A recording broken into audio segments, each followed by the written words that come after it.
Bharati creators, నేను మీ సత్య ఒమ్మిటి. మిత్రద్రోహి అనే అద్భుతమైన నీతి కథను ఈరోజు వినే ప్రయత్నం చేద్దాం. దయచేసి వీడియో చివరిదాకా చూడండి. చూసిన తర్వాత అలాగే వదిలేయద్దు. లైక్ చేయండి, షేర్ చేయండి.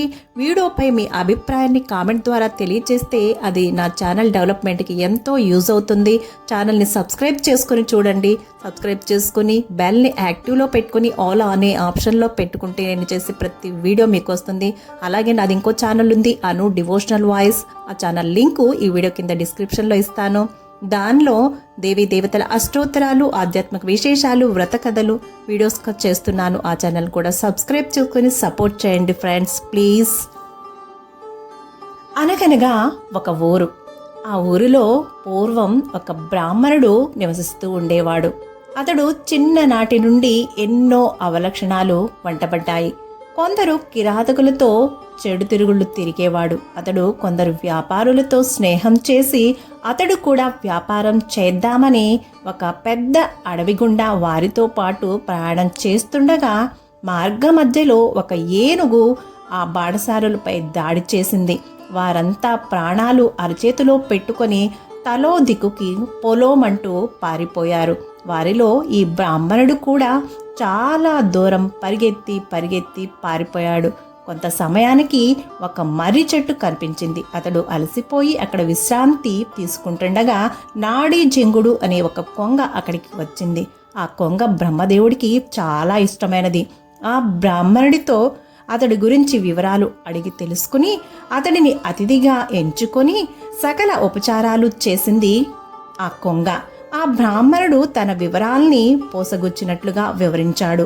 ఏనుగు దాడిలో తాను ఇక్కడికి వచ్చిన సంగతి చెప్పి తన పేదరికాన్ని పోగొట్టుకునే మార్గం గురించి ఆలోచిస్తున్నానని చెప్పగానే అతడికి ధైర్యం చెప్పి ఆహారాన్ని అందించి నిద్రించడానికి చక్కటి సౌకర్యం ఏర్పాటు చేసింది.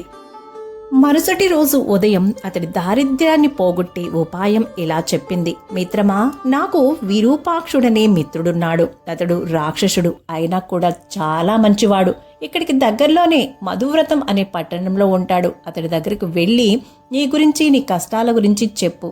నా మిత్రుడు కూడా నేను పంపించానని కూడా చెప్పు. అతడు నీకు తప్పకుండా సహాయపడతాడు అని చెప్పి పంపించింది. అతడు నాడీజంగుడు చెప్పినట్లుగానే చేశాడు. విరూపాక్షుణ్ణి కలిశాడు.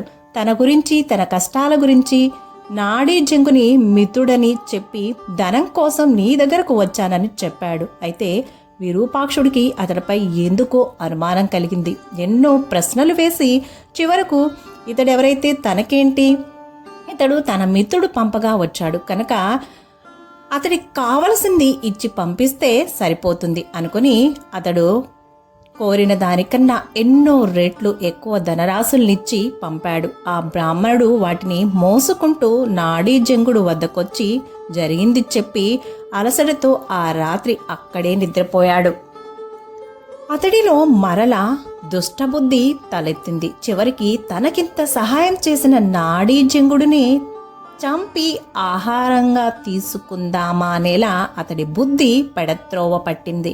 అతడి బుద్ధి చెప్పినట్లు కొంగను చంపి మాంసాన్ని మూటకట్టుకుని తెల్లారేసరికి ప్రయాణం మొదలుపెట్టాడు. విరూపాక్షుడికి అదే సమయానికి తన మిత్రుడికి ఏదో అపాయం జరిగింది, వాటిల్లింది అనే ఆలోచన వచ్చింది. లేకపోతే ప్రతిరోజు ఉదయాన్నే తన దగ్గరకు వచ్చేవాడు కదా. అసలే అతడికి నిన్న వచ్చిన వాడి మీద అనుమానంగానే ఉంది. మనస్సెందుకో కీడు శంకిస్తోంది. వెంటనే తన భటులను పంపి వెతికించాడు నాడీజంగుడు కోసం. విరూపాక్షుడి అనుమానమే నిజమైంది. బ్రాహ్మణ్ణి దారికాసి పట్టుకున్నారు భటులు. అతడిని వెంటనే చంపేసి తినమని తన భటులను ఆదేశించాడు విరూపాక్షుడు. కానీ ఆ భటులు, మహారాజా, మీరేం చెప్పినా వింటాం, కానీ తెలిసి ఒక మిత్రద్రోహిని తినలేం. ఇతడిని తింటే ఆ పాపం మాకు కూడా అంటుకుంటుంది అన్నారు. చివరకు అతడిని చితక్కొట్టి మూటలో వేసి మూటకట్టి ఒక గోతులో పడేసి వెళ్ళిపోయారు. కాసేపటికి అక్కడికి కొన్ని వేట కుక్కలు వచ్చాయి.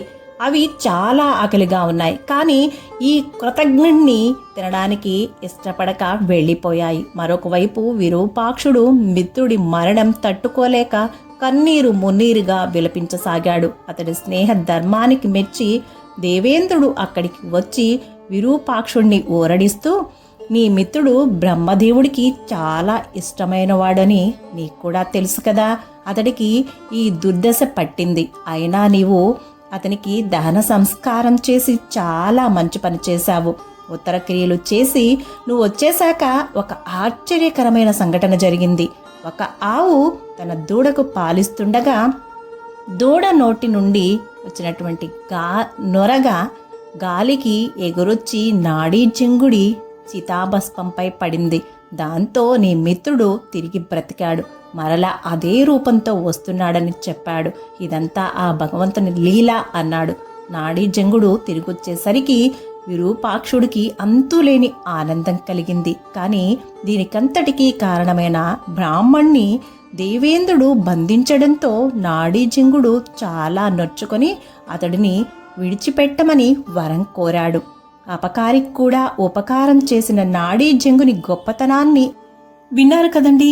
ద్రోహం చేసిన వారిని, అది మిత్రద్రోహి యొక్క మాంసాన్ని కుక్కలు కూడా ముట్టవు. ఉపకారికి అపకారం చేసే దుష్టబుద్ధి బ్రాహ్మణుడుకున్న అపకారికి కూడా ఉపకారం చేసే పెద్ద మనస్సు నాడీజంగుడికి ఉంది అని ఈ కథలో నిరూపించబడింది. అలాగని అతి మంచితనం అనర్థాలకి మూలం అనే విషయాన్ని మరవద్దు. Thank you for watching. Please subscribe.